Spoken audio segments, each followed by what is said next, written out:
Good afternoon. My name is Susan Winter. I'm at the University of Maryland in the College of Information Studies.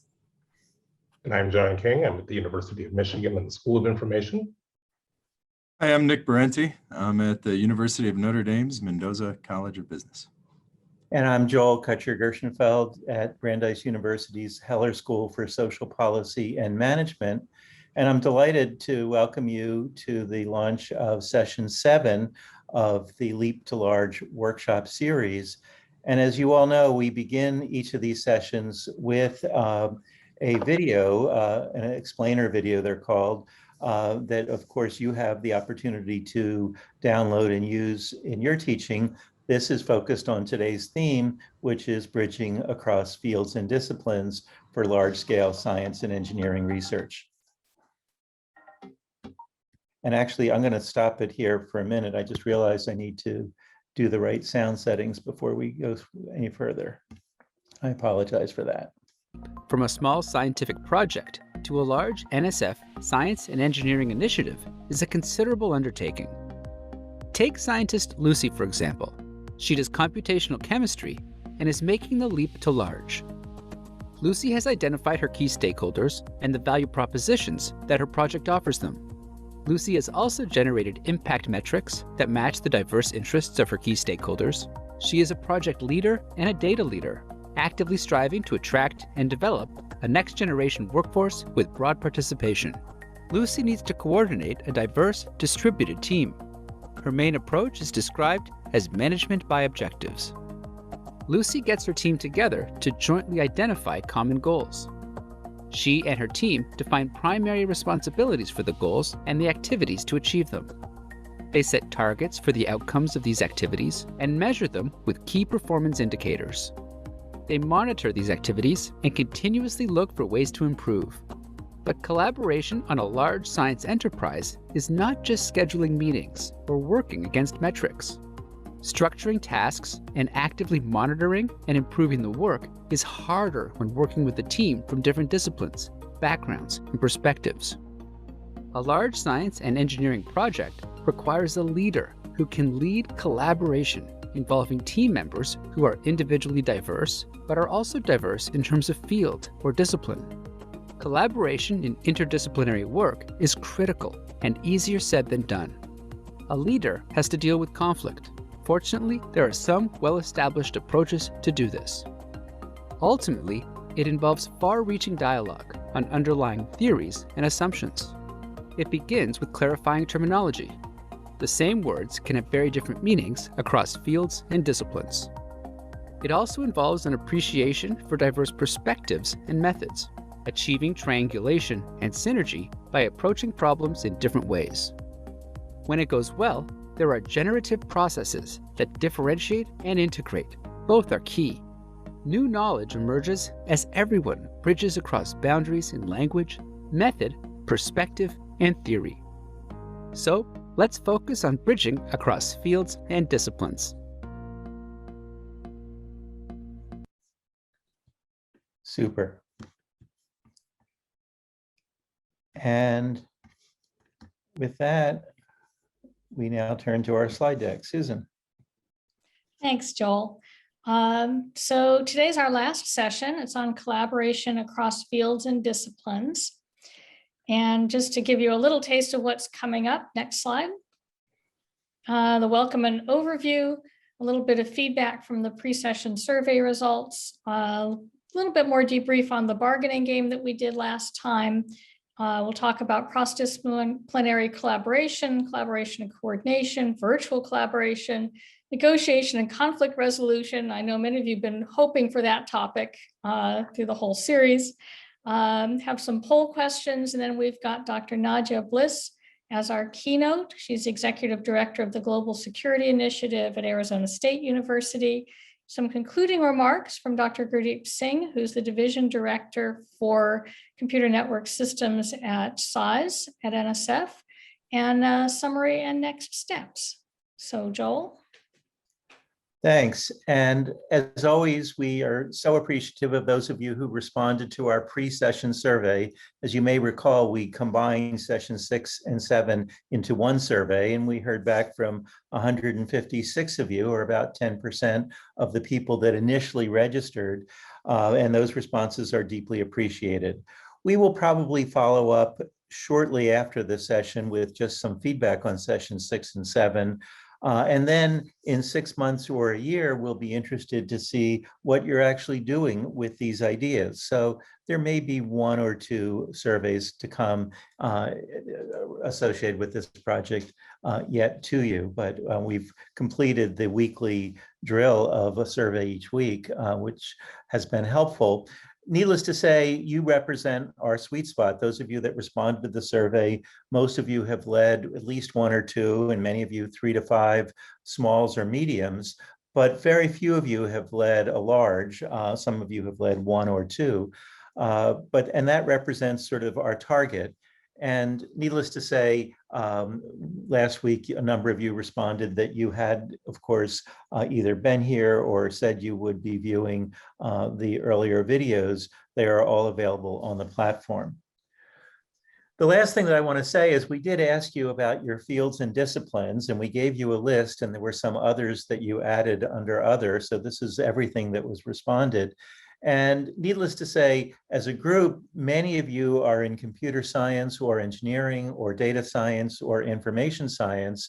But then there's a spread of other physical sciences, social sciences, and other domains that were represented by those of you that responded to the survey. And on the one hand, I think this gives you a picture of who has been part of this Leap for the Large community. And it also perhaps identifies people in the community through the LinkedIn group, which Nick will talk about at the very end, that you may want to reach out to when composing a multidisciplinary team, since you will all have the advantage literally of speaking the same language about large. So that's just a quick overview of who we heard from in the pre-session survey. The other thing that I'd like to do, as Susan mentioned, is a recap from the bargaining game exercise we did last week. With NSF support, we converted a classic bargaining game exercise into a virtual exercise that we could do at scale with all of you. And that exercise is now available. I've written an instructor's guide. And so again, if you are interested in using this exercise with a research collaborative or other application, don't hesitate to write and we can give you that supporting information. But as you recall, the rules of the game that we gave you set up a payoff structure that incentivized people to vote with the word strong rather than the word open if you wanted to get short-term gains just for your team. But of course, if you wanted to gain as a cluster of 4 teams, the incentive was to all vote open. And in a sense, the negotiations or the communications that you did was all about which game do you want to play? Win as much as you can as a team or win as much as you can as a cluster. And if you look at, I just picked 4 of the results from last week to share. In the upper left-hand corner, you can see we had one team that did very well, but was part of a low-scoring cluster. And if you look at the results, we had one team that went strong all the way through, Team A, but in the last round, they were persuaded that they should vote open, and the whole cluster would have done quite well since it was a ×5 multiplier. But Team B, which had a history of voting open, kind of surprised everyone, and I don't think that was a popular move because, in fact, it brought the cluster down. If you look over in the bottom right-hand corner, we had a cluster in which we had one team that did very, very well, the best of all of the teams individually, but it was at the expense of a cluster that did poorly. And in a sense, as a teaching point, did you want to be a high-scoring team in a low-scoring cluster, or did you want to be in a cluster like the one in the upper right, where the first 2 rounds, they actually all voted open. Unfortunately, when we raised the stakes in round 3, we had a defection, and after that, things kind of collapsed. So those were just some of the dynamics that happened during the game. During the chat, we discussed, well, how does this apply in real life? And the game is a classic prisoner's dilemma exercise in game theory, but it's a four-party prisoner's dilemma, not a two-party. And that's why we did it as part of this collaborative process across fields and disciplines. And of course, there are many real-life situations. The easiest is people all agree to be part of a project and then someone doesn't follow through. But there's other places in which narrow self-interest takes precedence over collective interest, such as locking in the budget on a proposal at the last minute in a way that's unbalanced, hoarding funds, complicated issues around do lower status folks get authorship on articles, not sharing data for broader use in the field, and any number of other situations that I'm sure are familiar to you where people are pursuing self-interest, essentially voting strong because the incentives favor that rather than everyone agreeing to vote open. Some of you said, well, how do you really change the rules of the game? And we just put a few thought starters here. Of course, with more transparency and more communication, there's a greater chance of people choosing to vote open. In fact, we're going to modify the exercise to include some transparency and communication options in the last round to make it even easier for people to explore how to collaborate. Launching a project is essentially like a prenuptial agreement. We'll use that marriage metaphor before we're done a couple times, or to at least set up contingent agreements that if this is the scenario, here's what we agree upon, but if this is the scenario, that's what we agree upon. Having a risk allocation and mitigation dialogue, what could go wrong and what will we do about it, is important early on and at various stages of a project, as well as rules for distribution, different inclusive standards. I was a dean at the University of Illinois, and we actually changed the tenure standards to include the words interdisciplinary and translational. It took about 3 years, but the point is the rules of the game that you've inherited that motivate narrow self-interest are human-made and can be human-changed. And so that's really some kind of learning points that we wanted to share with you, revisiting that exercise. We hope that's helpful to you as you think about the leap to large.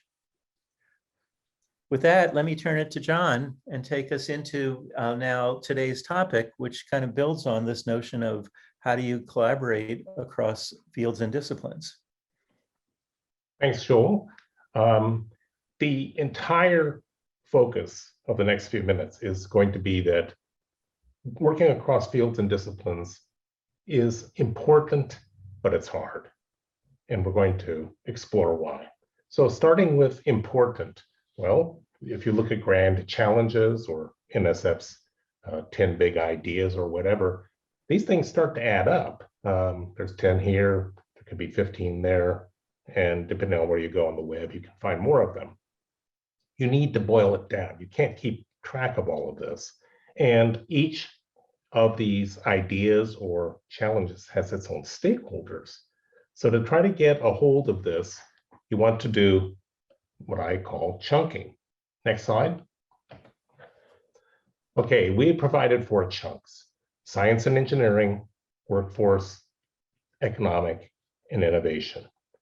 With these 4 chunks, you can get at most of the challenges and most of the stakeholders. You might find cases where you can't, but they're going to be rare. Next slide. Think of it this way. The chunks lie between the challenges and the stakeholders. And if you do this chunking effectively, you can crosswalk between the stakeholders and the challenges. Next slide. So you shouldn't just take our word for it. These are your own Z-flowers.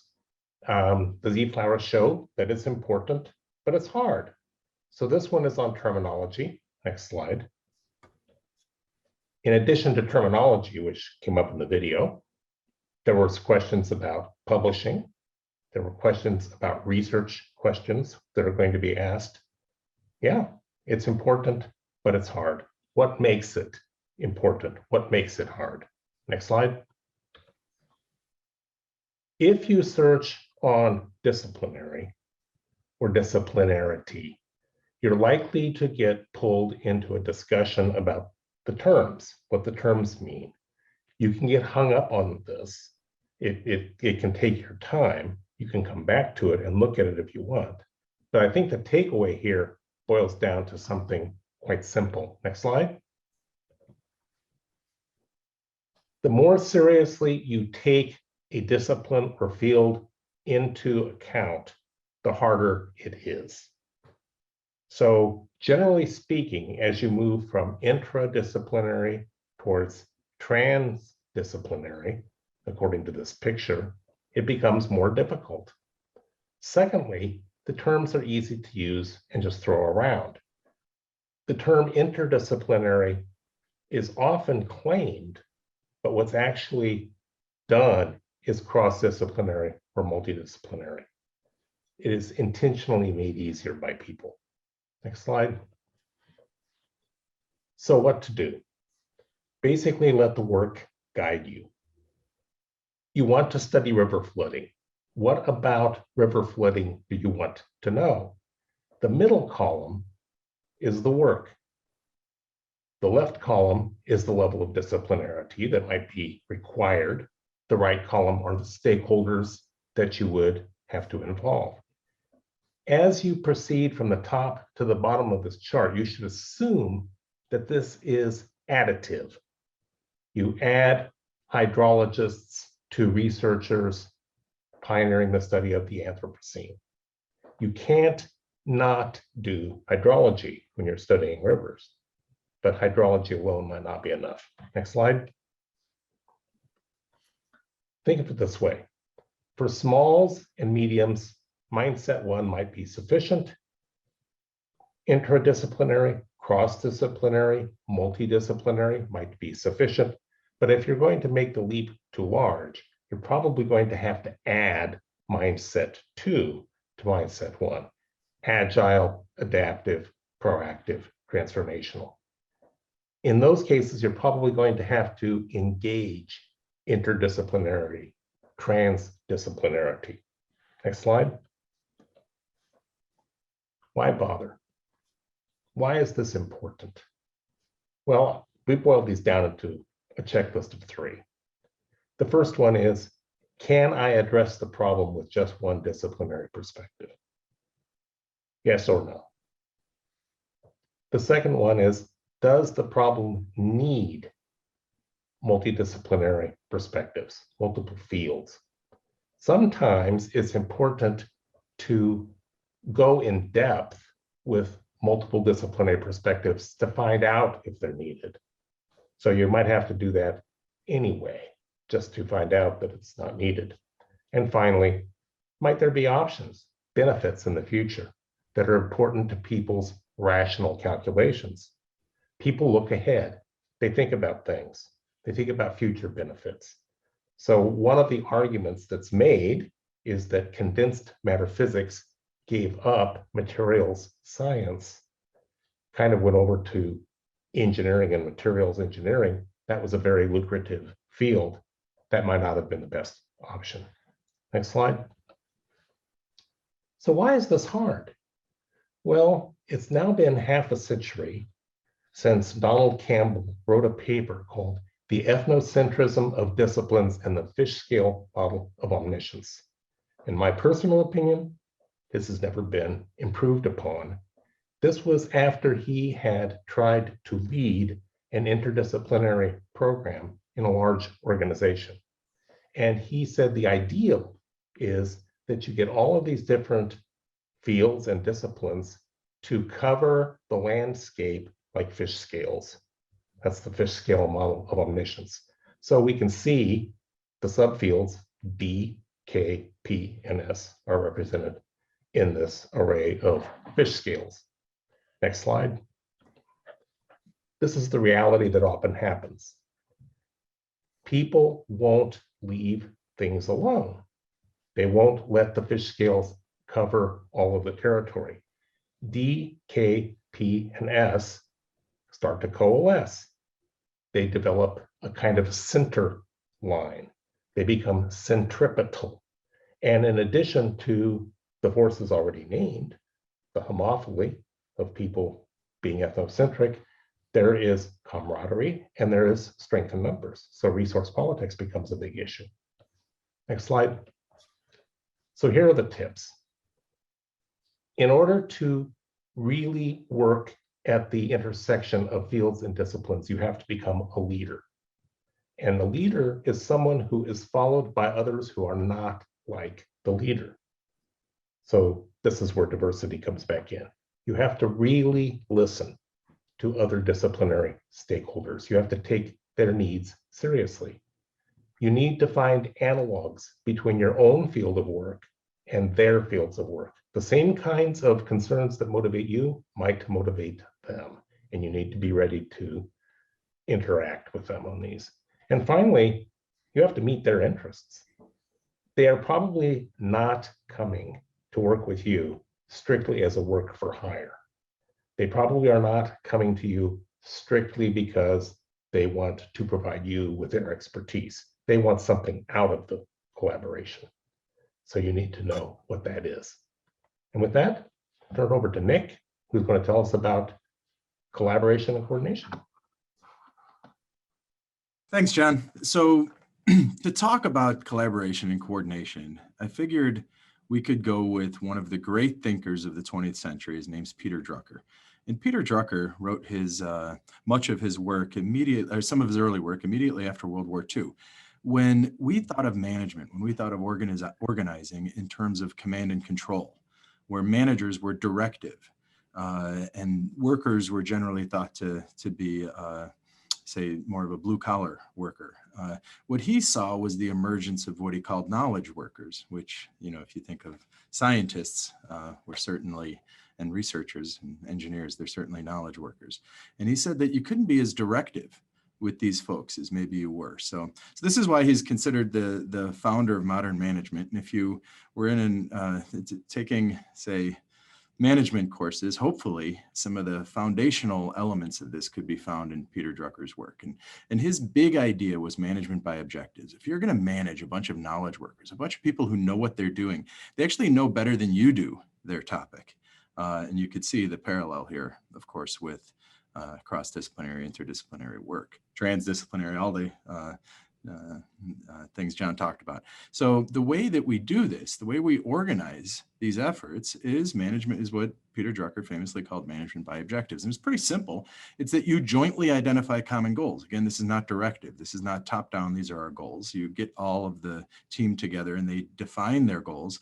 Then they define primary responsibilities. If you make everyone responsible for something, you make no one responsible for that, right? So you actually have to give each member of the team responsibilities for some of these objectives.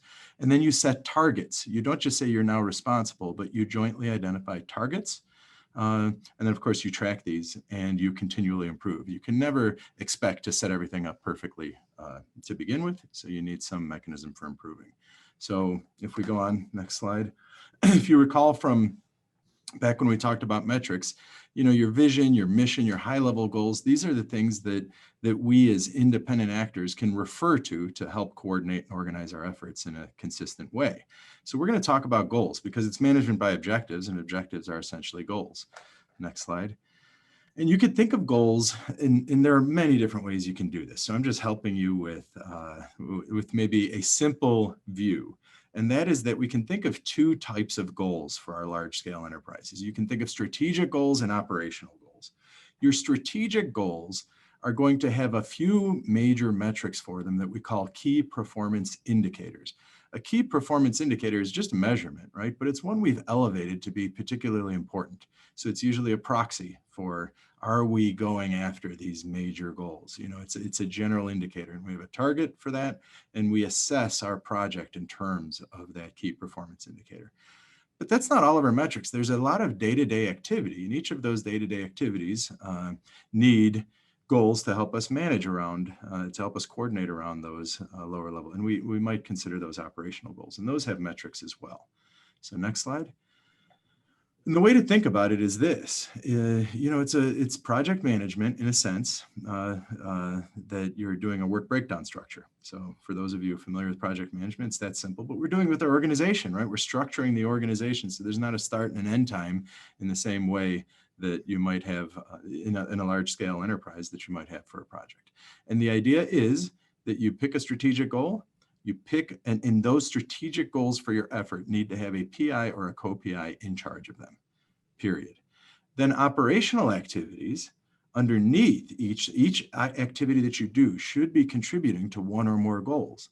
And then other folks will have responsibilities for those activities. This is straight division of labor, and it's responsibility. You're making someone essentially responsible for the activities, and then you measure those with metrics.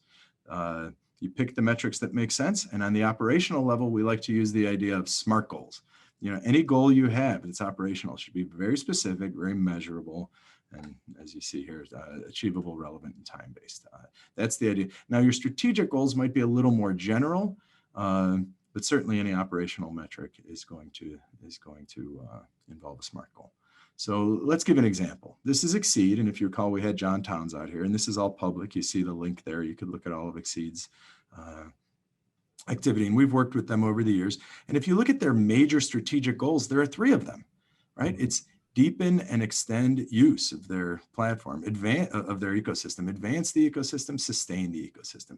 Those are 3, and they have some very high-level KPIs. Within each of these, they have what you see here is taking them apart. And then if we go to the next slide, there are folks responsible, identified responsibilities for each one in their organization. And the idea here is not to, you can go to the link, you can see how they've done it, but they link each one in the next slide.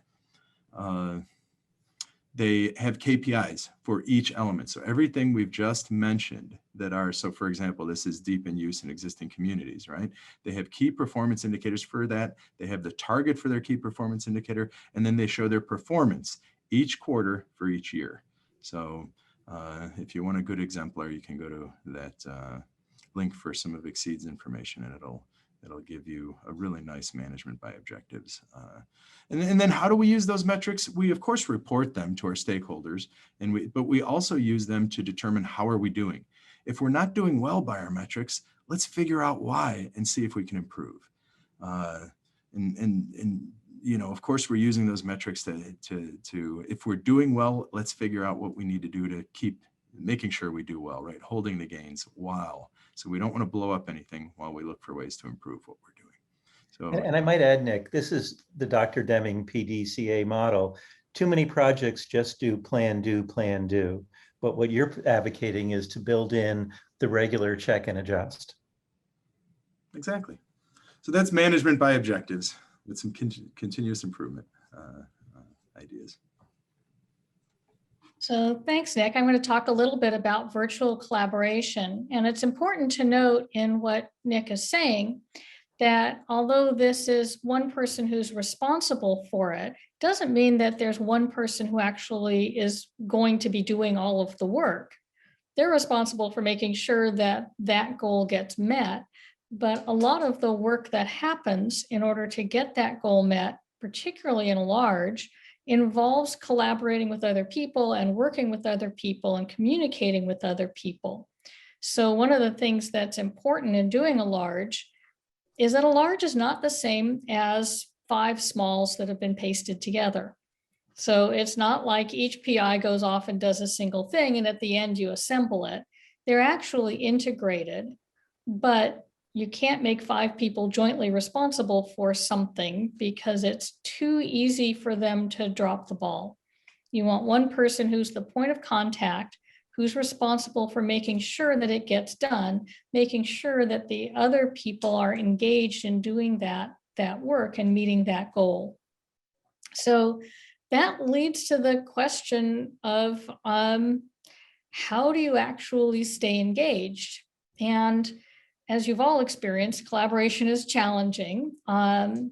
It's even more challenging when you're trying to do your collaboration virtually. And we actually have a large body of research about this. And Nick, working with his colleague, James Howison, looked particularly at cyber infrastructure collaborations to try and see if this was the same with large scientific collaborations, and found, yeah, it is difficult. Many groups spend a lot of time in discussion, and discussion has its pros and cons. It's thorough. It doesn't require a lot of planning and preparation.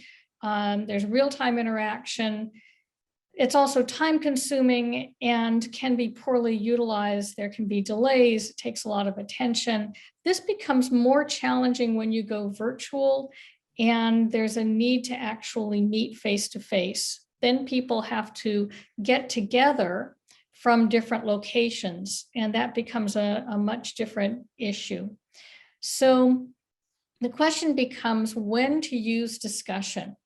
When you've got a good work breakdown structure and objectives, it really helps you focus on when you do need discussion versus when you can take care of it through other means.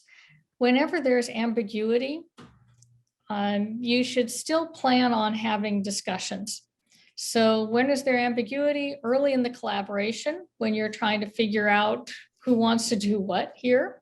When there are exceptions, when you don't have a standard procedure for dealing with something, then you need to have a discussion about this new thing that you didn't predict. When you want to do updates on activity, particularly when you're trying to do that adjustment, as you find that some things are not working the way you quite thought they would. The analysis, adjustment, and improvement, that often requires discussion, particularly if you found things that were surprising. And one that I would add here is don't forget to celebrate your successes. That when you celebrate your successes, it's a real team building exercise, and that counts as discussion rather than just having a checklist. So there are a set of tactics that you can use to minimize unnecessary discussion. Be sure to use the management by objectives and platforms for efficiency, but also make sure that you use discussion when it is needed. And there are times that it's needed, when there's ambiguity, and particularly, as Joel's going to mention, when they're doing negotiation and conflict resolution. So Joel, tell us about negotiation and conflict resolution. Thank you, Susan. I'm delighted to do so. And certainly when we asked you about that, you all said that having a problem-solving culture was important. And you'll notice that the difficulty was kind of bimodal. Some of you said it was also not that hard, and some of you said it was very hard, and some were sort of in the middle. But what was interesting is when we asked you about resolving conflict, you also said it was important, and some of you said it wasn't hard, but overall, it was a much bigger gap in terms of people saying, on average, it's quite difficult. Whenever we do these Z-flowers, there's always a gap between importance and difficulty. The question is, are there bright spots which need to be better understood? In this case, there are. And how big is the gap? And in this case, it's a pain point. There's a very big gap between importance and difficulty. So what can we do to help you with that? Well, to start with, I'd actually like to go back in time. 1933, Mary Parker Follett gave the inaugural lecture to set up the London School of Economics Business School. That was important that there was a world-leading female economist at the time that was asked to do that. But what was more important is what she said. She said that mostly we either try to dominate the other party or we try to compromise in the middle. And she introduced this new idea of what she called integration, creating something new, different beyond the either or. And you can connect a through line from her idea to an entire literature on negotiations and conflict resolution that's followed. The idea was first picked up by Walton and McCursey in 1956, when they said every dispute had integrative and distributive dimensions. The best-selling negotiations book, Getting to Yes, took that integrative part and made that its entire focus to focus on positions at being problematic and interest, and I'll say more about this, as being key. Myself, I joined Walton and McCursey to write the book Strategic Negotiations, in which we added strategy and structure to this core idea. And there are others here as well. There's many more. But the key point, and this is the point that I want to get to, is that when you're trying to resolve disputes, whether it's across fields and disciplines or on other matters around goals and objectives on a large-scale project, there is both expanding the pie activity and dividing the pie activity. And theories call it integrative and distributive, forcing and fostering, creating and claiming value.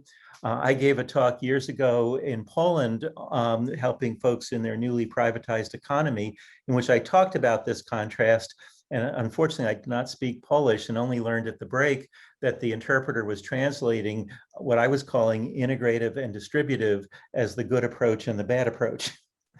Meanwhile, I had given a whole talk about how every negotiations requires both, and the art is both expanding the pie and dividing it skillfully without spilling half of it on the floor.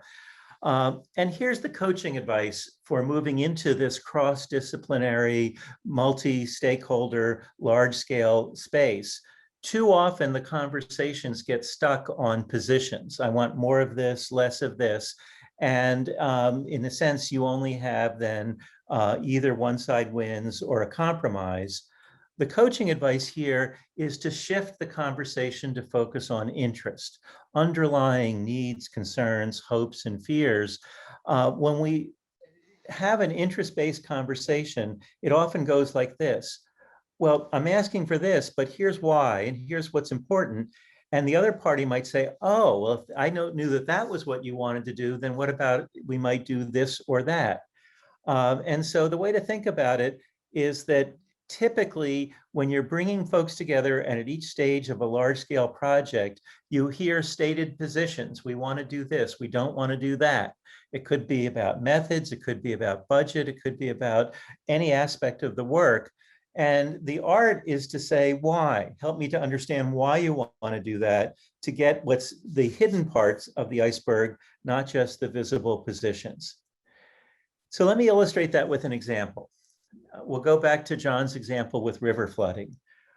Here's two statements. The first is a positional statement. I'm studying river flooding and I know, and I'm using known tools and methods. And I'm asking you to take a look at what do you notice that's different about statement B? We have this person saying we are studying river flooding and we're anticipating combining many different models and methods. We want to understand natural and economic impacts. What can we do to work together? Notice that just in the actual words itself, it takes more words to be interest-based. It might involve the use of we. It might involve posing questions. It certainly involves identifying interest or things that are at stake, but it involves a conversation that opens up the dialogue rather than shutting it down. So when Susan was talking about the need for discussion at pivotal points, in a sense, this is coaching for how to have that kind of conversation. And I'll push it a little further. When you're setting up a large, you don't want to set up a system in which all of the conflicts are primarily resolved based on power, who's in control, who holds the budget, who's the PI, etc. Sometimes you will have some resolution based on policies, procedures, or rights, but in a dysfunctional project, most the discussions are not based on the interest. Conversely, if the way in which conflicts are handled in a large project are mostly interest-based, it's going to be more successful. Some things will be subject to policies, procedures, or even rights under the law. And occasionally there may be a power resolution of a dispute, but you want that to be the exception, not the rule. So think of this as an entire interest-based enterprise that you're setting up. And let me give you a concrete example from outside of the research world.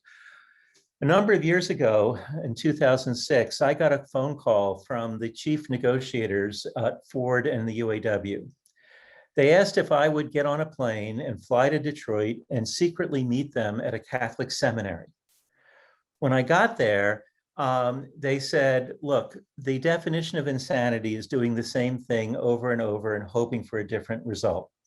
They said, if we bargain the way we've traditionally bargained, we will probably send our company into bankruptcy given the global recession that they could see themselves heading into. And so we had what I call a bargaining over how to bargain conversation in which we reinvented the collective bargaining process.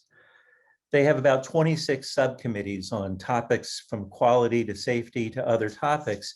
And we said every subcommittee, before it even begins the negotiation, should on its topic have a conversation about what would success look like and come up with a shared vision.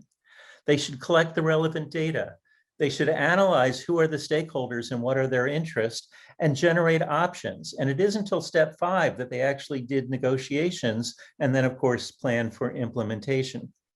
And the point here is not collective bargaining per se, but rather for you to do the analog to this on each of the topics that are at these intersections of fields and disciplines in your projects, that on each of these issues that you might encounter, can you build into your ecosystem, into your enterprise, into your project, a combination of visioning, data collection, stakeholders, and interest. Eventually, you will find negotiated solutions, but they will often involve options that correspond to the interest that neither side thought of if you just said, we want this, no, we want that.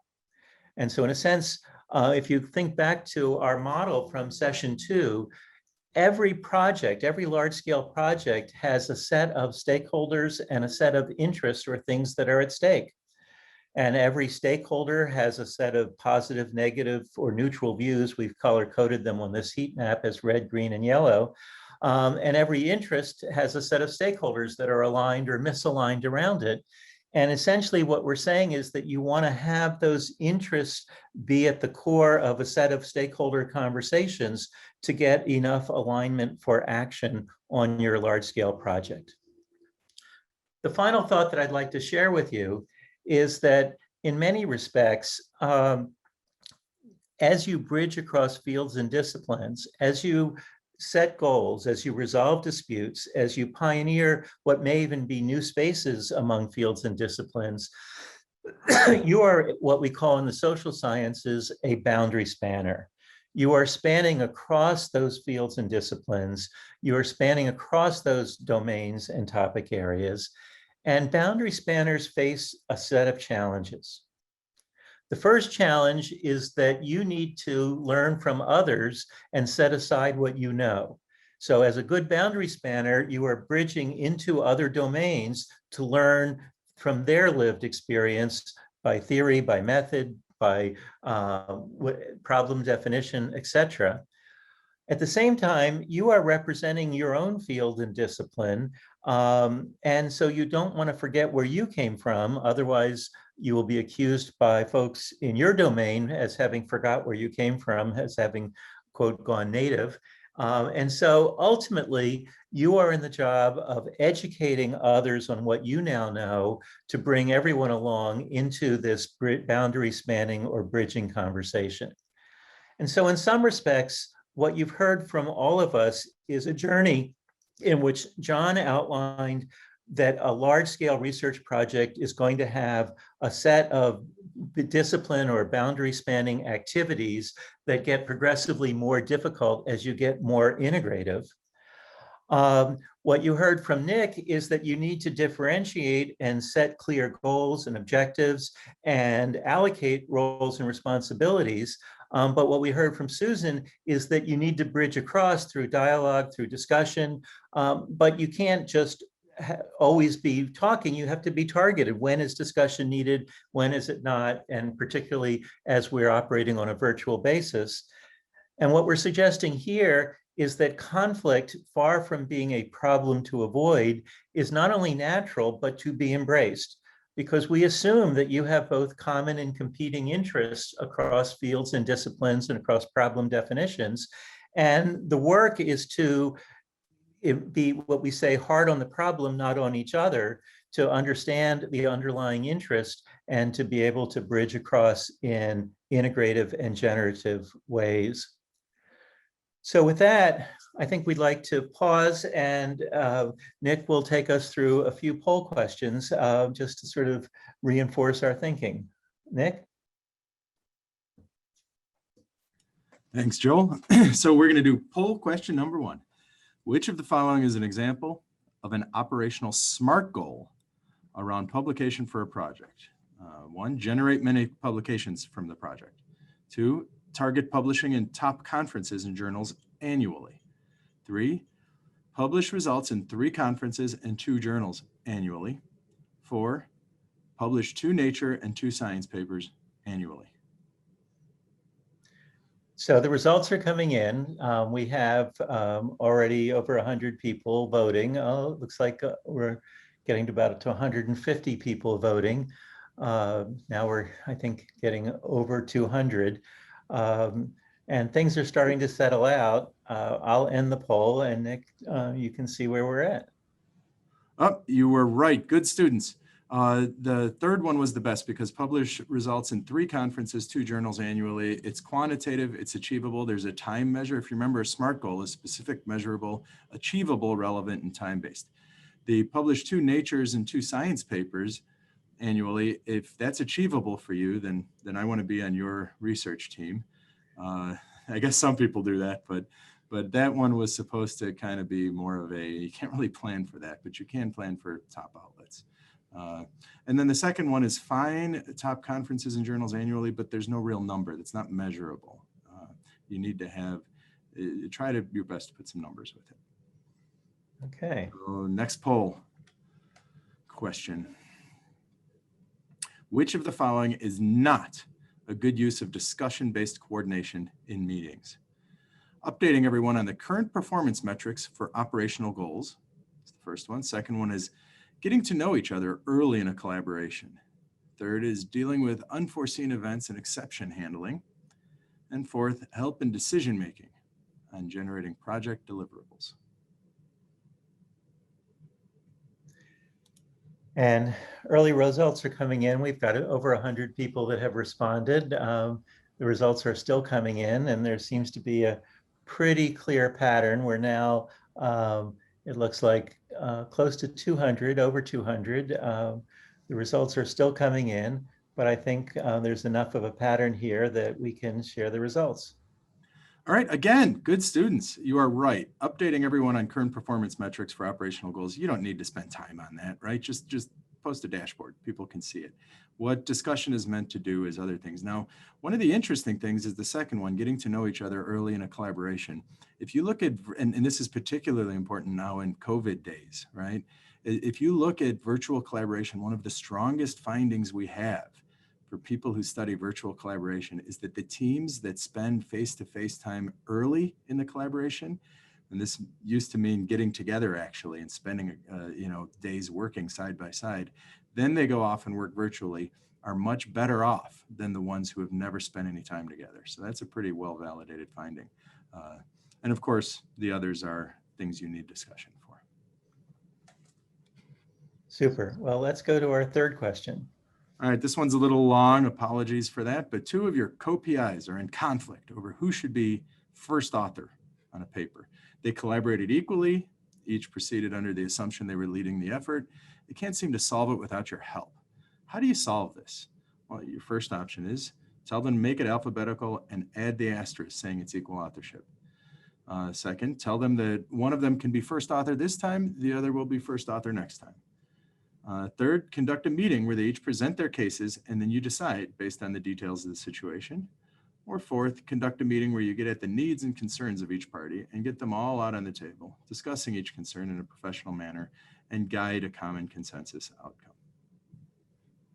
Well, I think the results, the polls are still open in California, but the results are unambiguous and they're now coming in. So let's take a look. Yeah, so clearly it's the last one. And the main thing we wanted to point, and that's get at interests. The main thing we wanted to point out is that, oftentimes when there's conflict, you want to solve it as a leader, as a person who just here's a solution, be done with it and move on. And maybe that is the best course of action. But usually when there is disagreement, it's not just the issue at hand. There's usually something fundamental.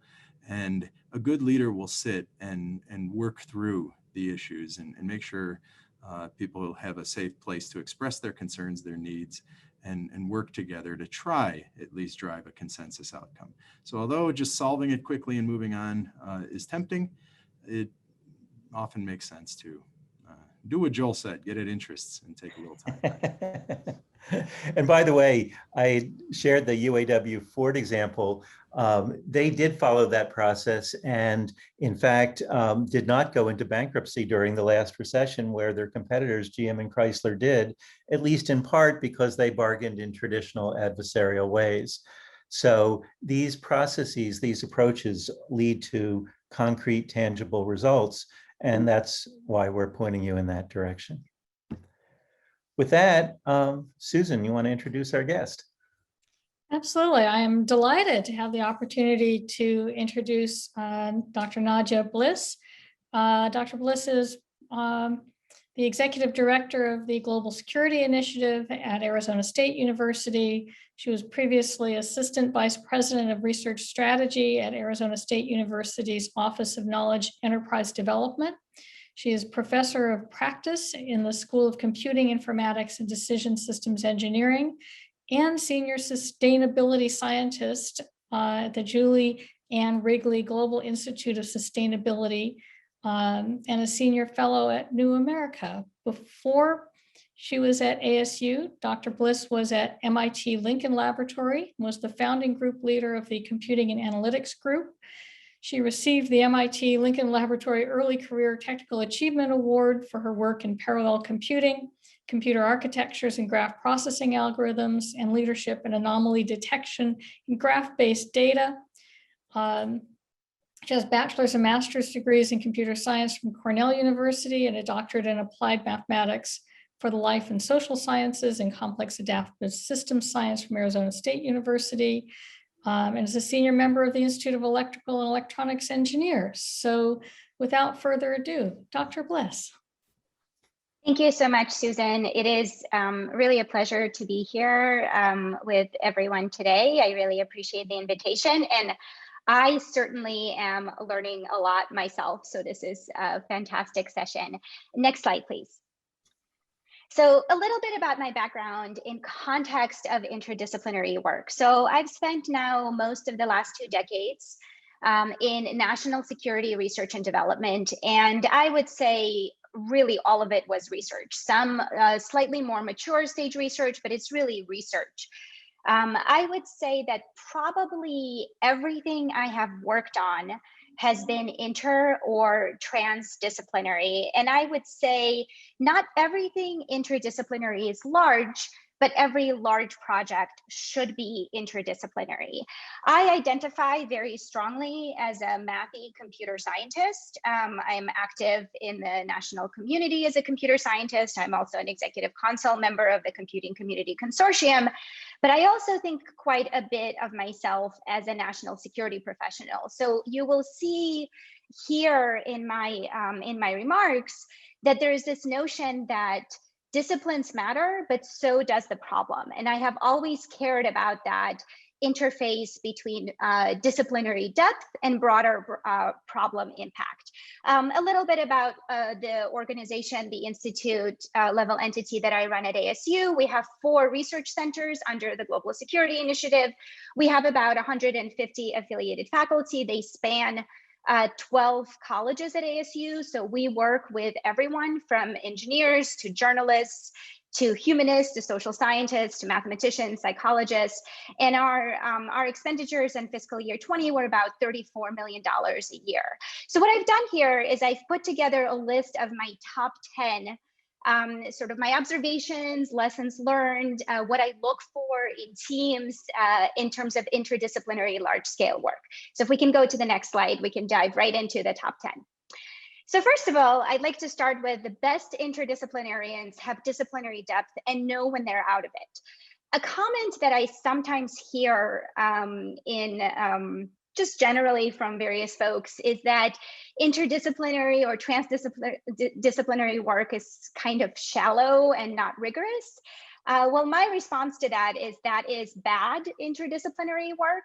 The really good interdisciplinarians precisely leverage understanding their depth. And if you think about, whether your work during your PhD or as a faculty member, the research that you've done, especially pre-tenure, you have this tremendous depth. And if you're really good with it, you understand that depth signals when you don't know that you have the depth, right? So the fact that you have depth in network analytics or computer architectures or solid state physics should tell you when you're kind of out of it. And I think recognizing it and understanding where you need to fill the gaps is precisely where really good interdisciplinary, transdisciplinary work happens. Next slide, please. So large scale interdisciplinary projects tend to be about more than the research. And I would even say sort of your specific research. And I would even go a little bit further and say that it's really not about your specific research, but about how your research and the team's research can make progress on a big grand challenge problem. One of the things that I would say is that the caring to solve the big problem creates a really nice framework that incentivizes sometimes a team that is distributed, maybe geographically, maybe across disciplinary boundaries, and not just the team that is necessarily your researchers, but also folks on your team that are providing administrative financial support, et cetera. And I'll say a little bit more about that as we move ahead. Next slide, please. I love this. This is so important. And I was watching the questions in the chat in terms of, team dynamics and, do you need to have the team first? So team dynamics are just as important as technical and research expertise. In my experience, I would say team dynamics are probably more important. Some of my favorite work on this topic comes from Professor Robert Sutton. He's at Stanford. He's a professor in management science and engineering, and he has a book which, if we're sensitive to language, I won't say the word, but it's the no a-hole rule. So a single brilliant jerk can really ruin your project. And I would say making sure that you're structuring the team in a way that accounts for those team dynamics, accounts for those interactions is incredibly important. I think it's entirely okay to not have all of those dynamics worked out before structuring the team, but it is a really important thing to vet in that team selection process. And sometimes, you may go to not your, Nobel Prize winner. Maybe you'll go to, the second runner-up for the Turing Award, as opposed to the Turing Award winner. But those team dynamics are really going to be important down the line. I would also say that as a PI on a large project, part of the things that you're responsible for is making sure that the environment is open and people can bring you problems. And when you don't have that kind of team dynamic and in an open, inclusive environment, that can really interfere in your ability to advance on both operational and strategic goals. Next slide, please. Leadership. So, and I actually have two separate slides, one on leadership and one on management. As the PI, your responsibility is to make sure that the team succeeds and also that the project succeeds. And your reward really is watching that growth, both in your partners and collaborators and the work as it's moving forward. And the other thing that I will mention, and this is something of an observation, particularly having spent the last almost a decade at ASU, is a lot of the times there's this sense in a particularly traditional academic setting that leadership is a burden. And people often don't want to lead. Sort of academia naturally incentivizes individual contribution, but leadership is actually a privilege. There's something fundamentally magical about making that impact on a big grand challenge problem, or watching a colleague succeed. For example, watching a junior faculty find their stride. So let's go to the next slide. So I said I wanted to separate out the management and administration. This is probably one of my favorite quotes of all times. So Professor Jones, she's actually a computer scientist. She's a professor emerita at University of Virginia. She was the first female director of defense research and engineering. That's the position that oversees all of the Department of Defense research. At the moment, this position is at the undersecretary level. And in the statement to the Senate Armed Services Committee, this was in 1994, you can find this in the archives. I think I found it at Stanford. She said this, so the defense laboratory system, she was talking about places like Lincoln Laboratory, applied physics labs, et cetera, can't concentrate just on the glamorous, the high tech, the cutting edge. It must also maintain our superiority of the mundane. And I think sometimes, especially as researchers and especially as faculty, we have this over focus on the research aspects of the large projects, but all of those other pieces are just as important. And to be honest, where I see the real magic happen is when your finance and administrative and budget and research administrator person jumps in and wants to hear what is the impact of the project. They're also your teammate and they really contribute to that broader impact. Next slide, please. We touched base a little bit on incentive structures. The incentive structures really matter. I think they also help in not taking things personally. So sometimes when things are not working out, it's not because someone is trying to do a poor job or someone has ulterior motives. It just means that their incentive structures are not aligned with the project incentive structures. And as a PI, you have an opportunity to really dig into it. And the question in the poll right before that, to really understand what are people interests. A really good example, and this is something we do quite a bit at the Global Security Initiative, is when we put together a really large team, we're very careful in how we bring in on that team a junior faculty who is pre-tenure.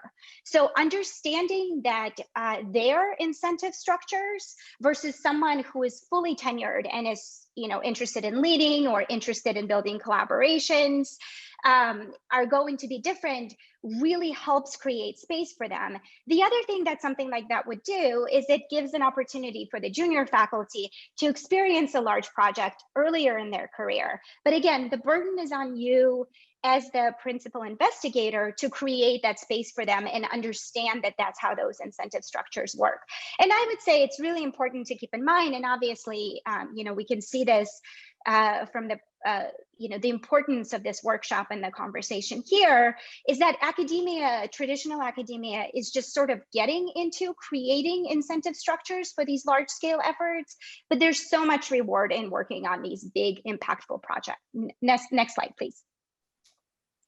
As do organizational structures. So making sure you have people in your organizations that understand the importance of things like the superiority of the mundane, the making sure that there's support for people joining a large scale project.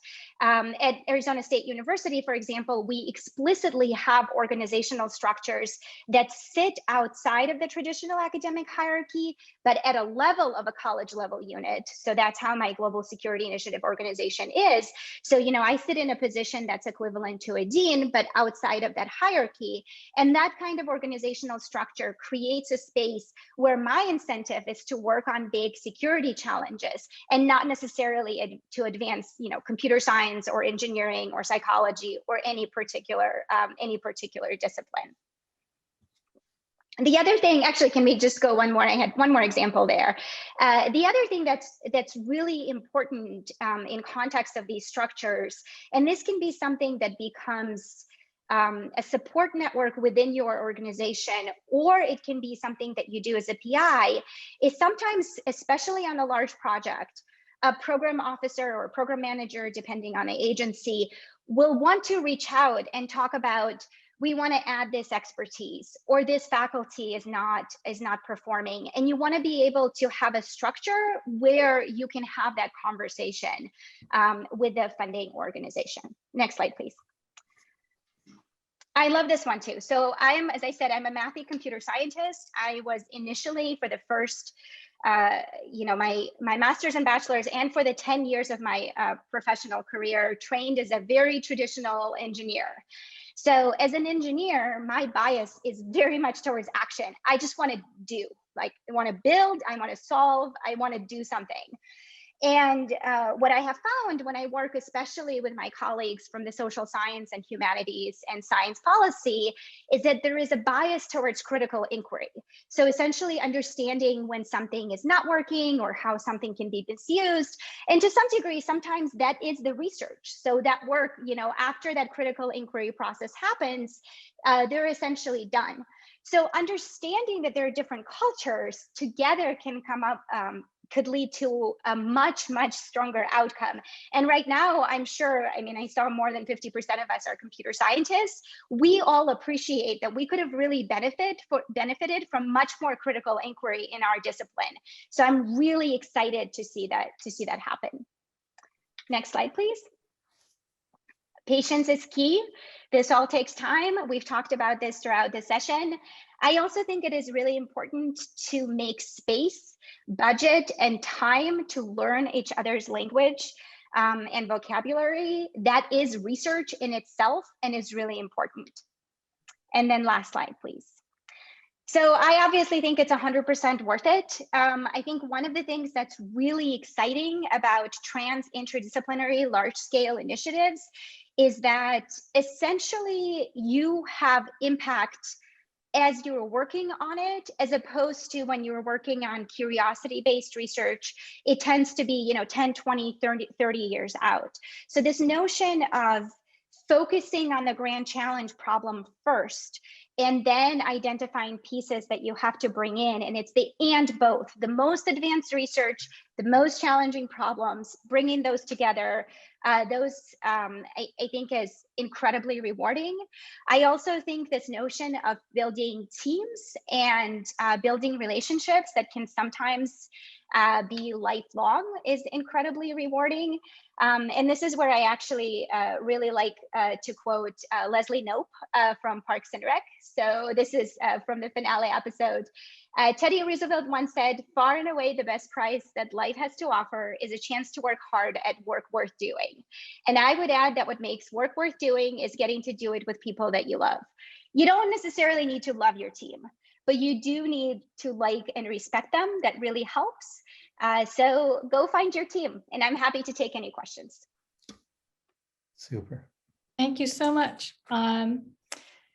So I have a couple of questions. One is, I've always thought about people who are boundary spanners like you as being sort of centrally peripheral. So you're central to the network of people who are doing the work, but in some ways peripheral to your own discipline. So can you say a few words about how you navigate those sort of multiple roles?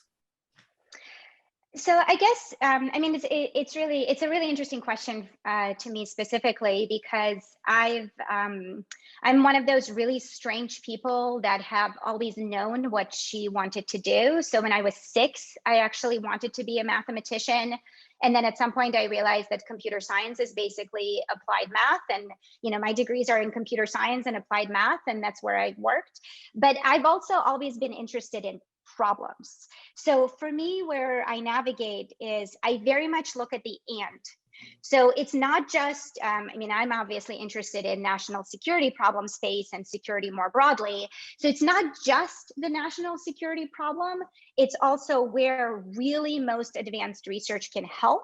And that's where I find it to be most rewarding. And when I spend a decade at Lincoln Laboratory, we quite often thought about it. What is it specifically that we can do that no one else can, right? So you do this thought process and you think about, well, a company could take care of it. I don't need to do this if I'm in a research organization.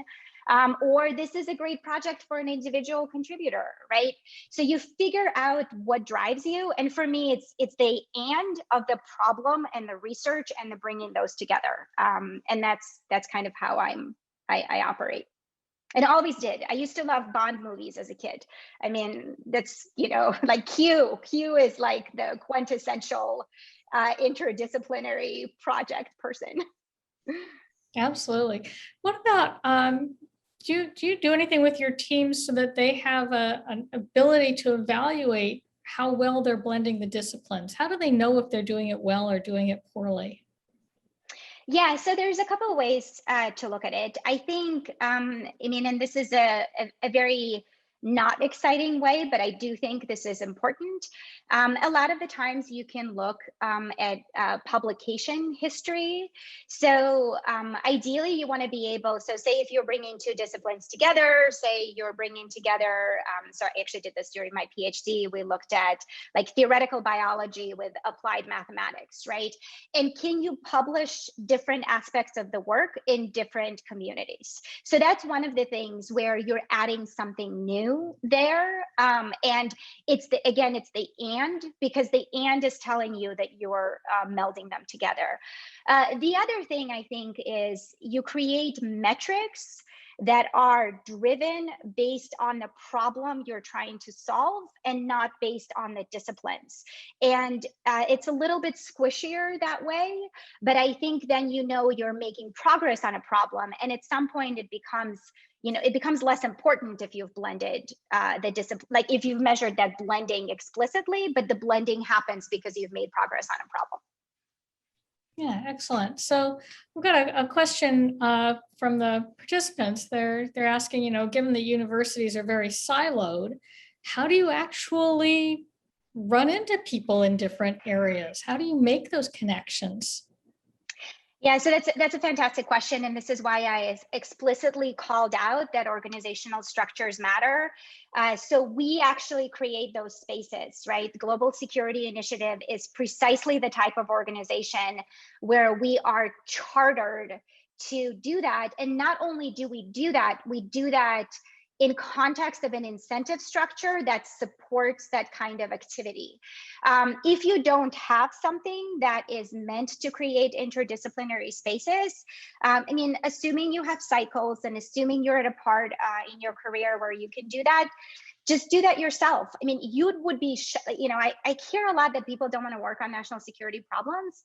You would be shocked how many people are interested in working on a really hard problem if someone has taken care to make sure that that work is research, right? Where faculty don't want to engage if it becomes kind of mundane and there's nothing interesting. But if you're careful in understanding what is driving the people you're working with, you can create those spaces if you don't have those structures. But I would also say, having these formal structures explicitly designed to do this is very helpful. Actually, if I could interrupt, I want to lift Yes. up one thing that Nadia said. You used the word charter. And of course, when you're setting up a center or an institute, you want to have a charter. But I would argue any large scale research project should have a chartering statement, a charter. And getting that clear is the first part of then your conversation to reach out to others. So I loved hearing that word. Yeah, I also have metrics that I have designed myself internally for my organization. And those metrics explicitly measure, for example, I constantly check, are we engaging people from diversity of colleges? Because of course, national security research ecosystem is very engineering, computer science heavy, but that is not what we're working on, right? Like we're working on those spaces where you need to bring in the critical inquiry. Lately, we've been doing a lot of work in misinformation. We have great partnerships with the journalism school.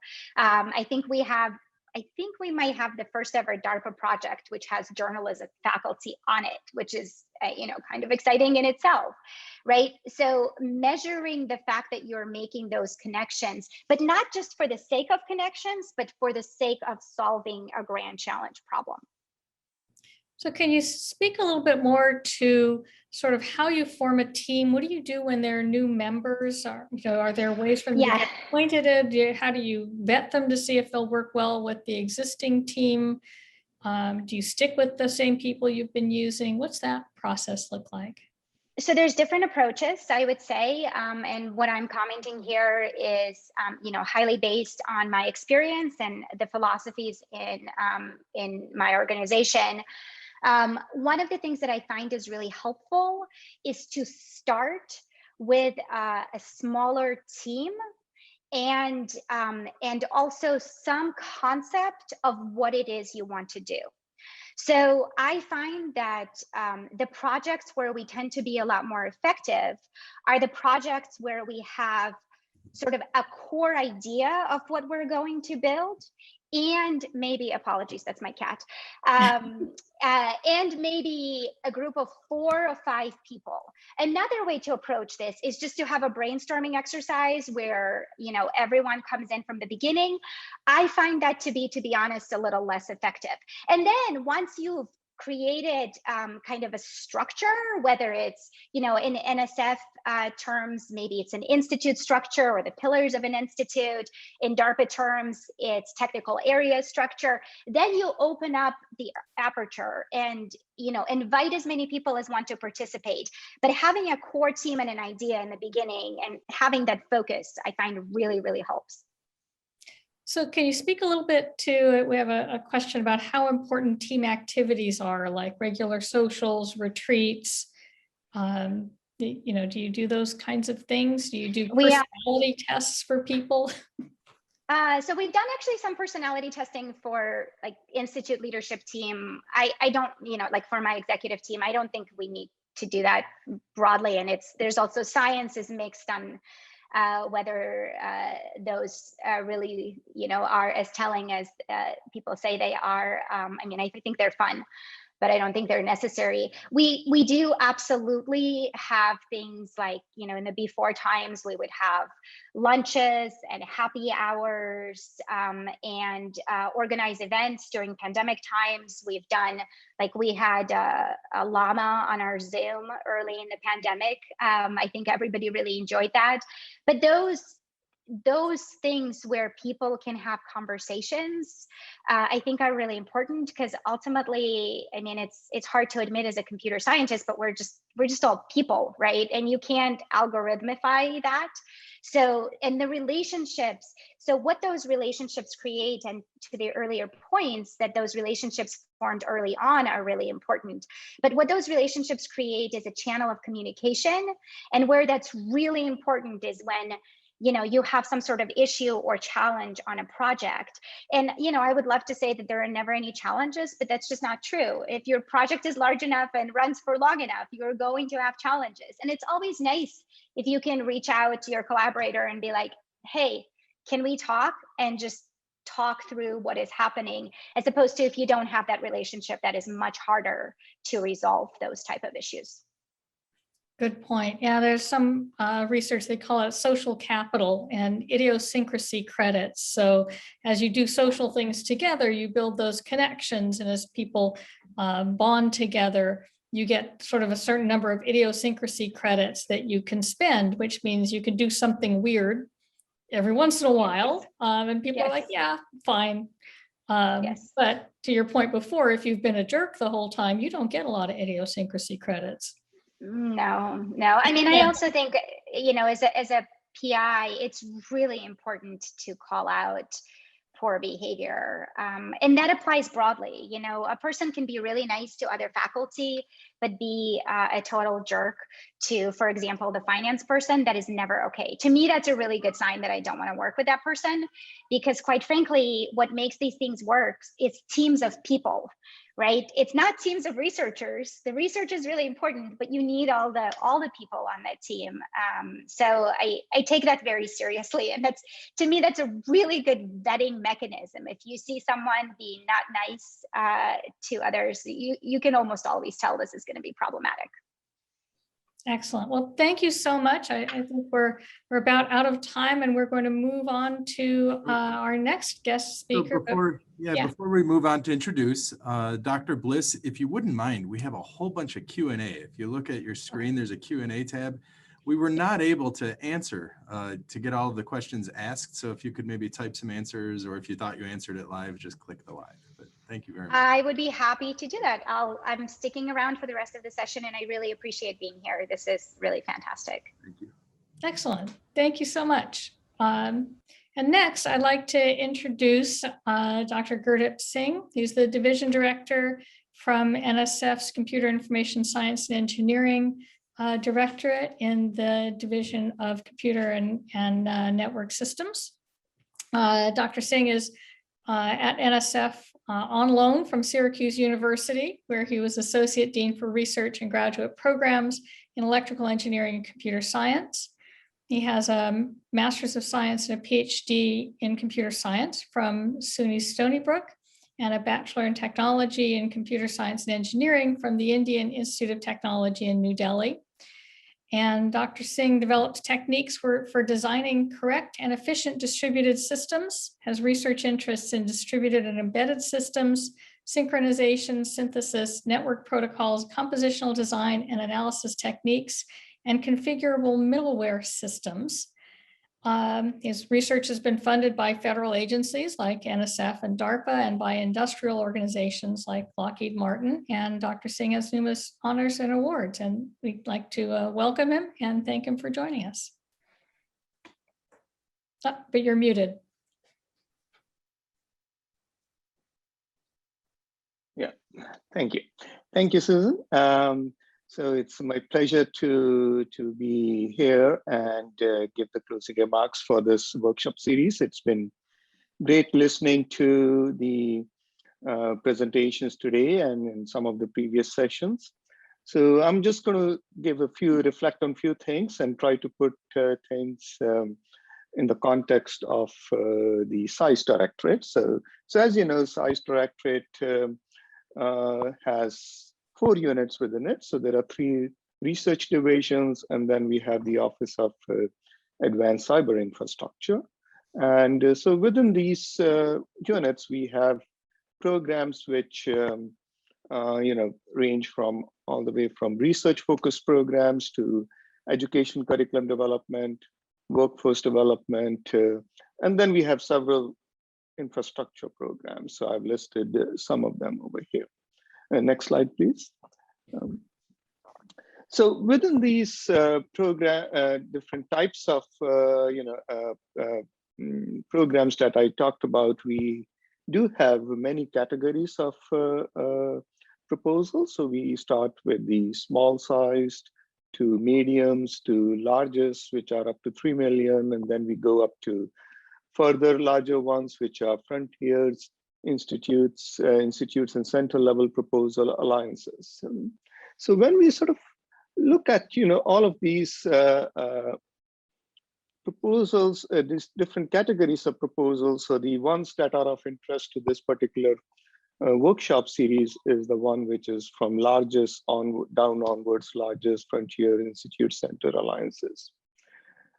So NSF, as you know, is a community-driven organization. So we sort of look at what the community wants, what are the needs of the community, what kind of proposals are we seeing from the community, and any time when we have a call for proposals, if we see that there are healthy number of proposals and good proposals that are coming in, so that's a good situation to be in.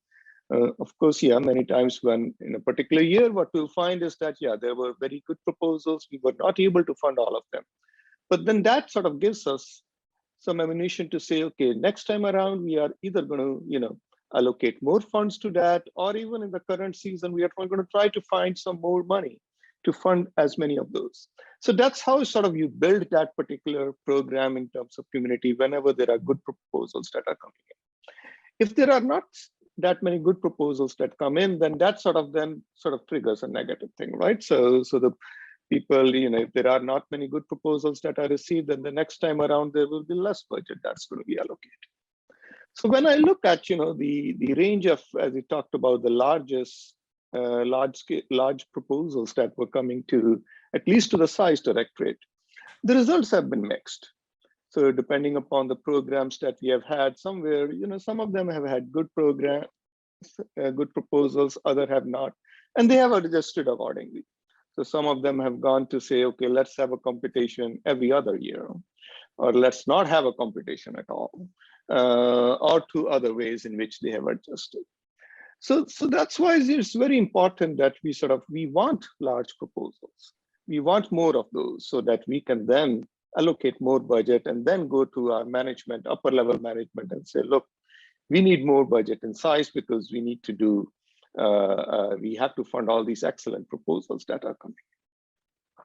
So again, I understand, writing a large proposal is tricky. There is limited number of real estate in terms of pages that you have, and there are many things that you have to cover. So often the question that's asked is the whole sum greater than the sum of the parts? And the sum basically comes from the different multiples that you have. You have multiple PIs, you have multiple disciplines, you have multiple institutions, and the questions always are, how do you integrate all of them? And why do we need all of them, all of these multiples in there? And then there are many other elements that you need to address, whether it's sustainability, technology transition, workforce development, whole lot of checklists in there. So again, as I said, it becomes tricky. People, try to develop these proposals. Often you get, spend a lot of your time on the technical details, and many of these other things get added on. And it's added on, and that never works.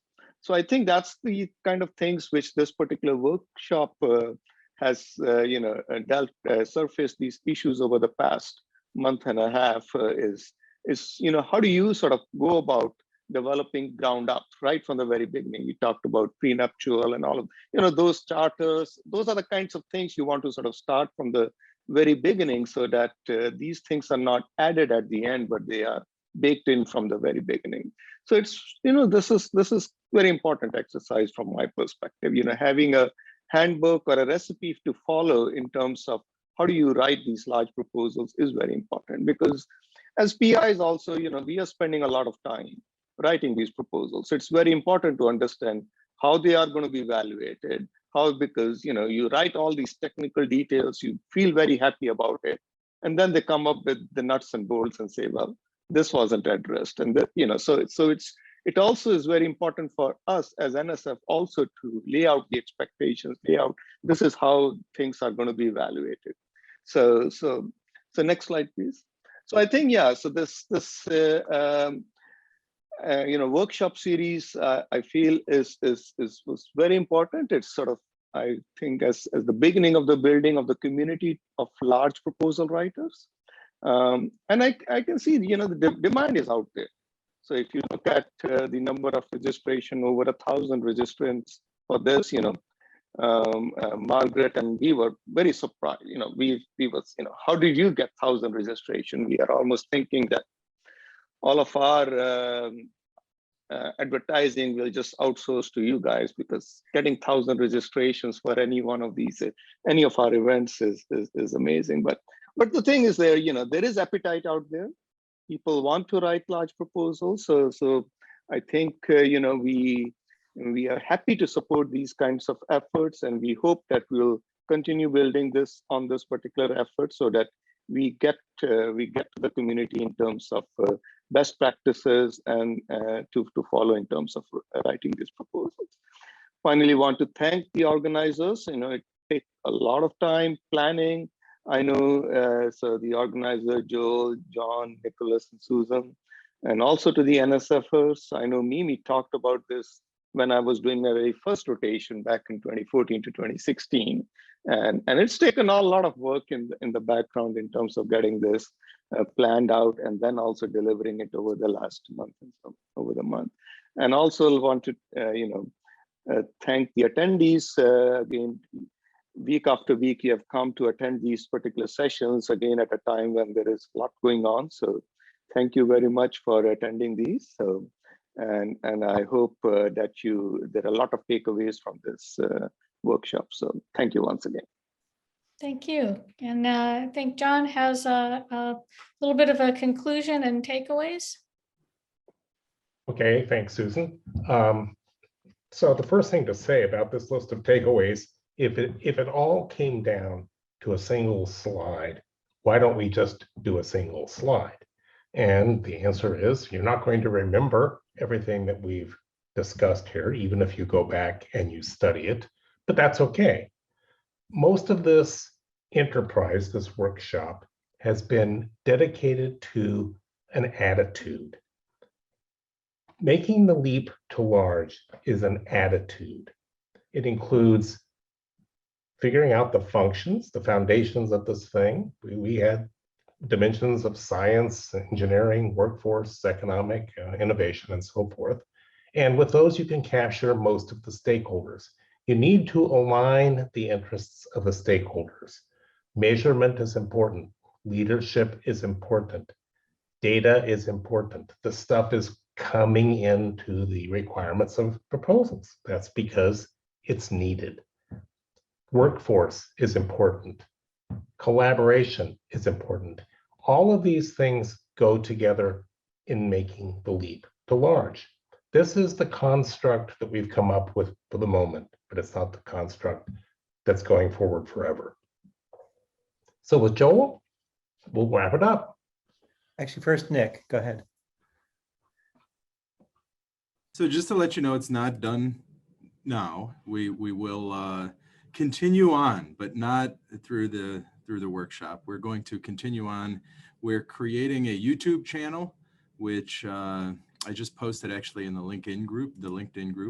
I'm going to post a little link here to the LinkedIn group in the chat. You'll see that if anybody wants to join, you apply to the group and then we accept you. Some folks have already started. Saurabh Bagchi from Purdue has already started a little conversation. It would be great if other people would engage with him. So yeah, we're going to try to continue keeping materials in front of you and keep the discussions going and to update you with any information as we get it. But all of the videos are of course up on the hub and they will be on YouTube as well. Full videos of the sessions and also the little explainer videos. And give us suggestions. Let us know what we can do going forward. We'd be really interested in you know, hearing from you, working with groups. The other thing is keep in mind what Joel said. We're going to, you know, shoot another survey or two out to you, say in the next year sometime, and we'd really appreciate any, you know, taking some nice thoughtful effort to fill out those surveys when they do come. So thanks. Super. And with that, I'd like to just make one concluding set of comments as we send you on your leap to large journey. And the last thing that I'd like to do is to tell you just a very short story. Years ago, in the mid-1990s, I had the chance to meet Dr. Deming, the quality expert. Nick showed you his PDCA model for continuous improvement. In Japan, they still give out the annual Deming Award every year. And he's famous for using data and root cause analysis to improve quality systems. But it was arranged that I would meet with him to ask how his ideas applied to difficult and complicated relationships. In particular, it was labor and management, but it could be any cross-disciplinary or other relationship. So I asked him the question. He was quite frail. He was in a wheelchair. He was on oxygen, but his mind was sharp as ever. And he answered with a story. And some of you may have heard me tell the story, but it's particularly appropriate to finish up this series about bridging across boundaries. He said that it reminded him of a story of a letter he had received from a woman who wrote to him on how his ideas had changed her life. She said they were helpful on the job, but they had actually saved her marriage. In the letter, she said she and her partner were constantly fighting. And so using quality and data and research principles, they actually looked at the data. They made a list of all the arguments that they had had, she and her husband. And quickly they saw patterns in the data. They saw that every argument that they had was out of proportion to whatever it was that they were fighting over. So as good root cause problem solvers, they said, well, why is that? Why is that? We call it the 5 whys. And when they got to root cause, they hit on the insight, which is the final thought that I'd like to leave you with. They realized that they were both very competitive people, that they each liked to win. And she said, that's when they hit on the insight that saved her marriage and that I share with you as a way of thinking about your work, crossing boundaries, working together to do large scale science and engineering. Because she said, even though they realized that they both like to win, The core insight that saved their relationship was they also realized that neither one wanted to be married to a loser. And so with that, I'd like to thank you for the chance to have been with you on this journey for the Leap to Large. We wish you every success in a safe and successful journey as go ahead. Write to us, share with us your ideas, and we see this as a continuing dialogue, and we see you as a community of practice that we want to nurture, support, and see succeed. Thank you very much.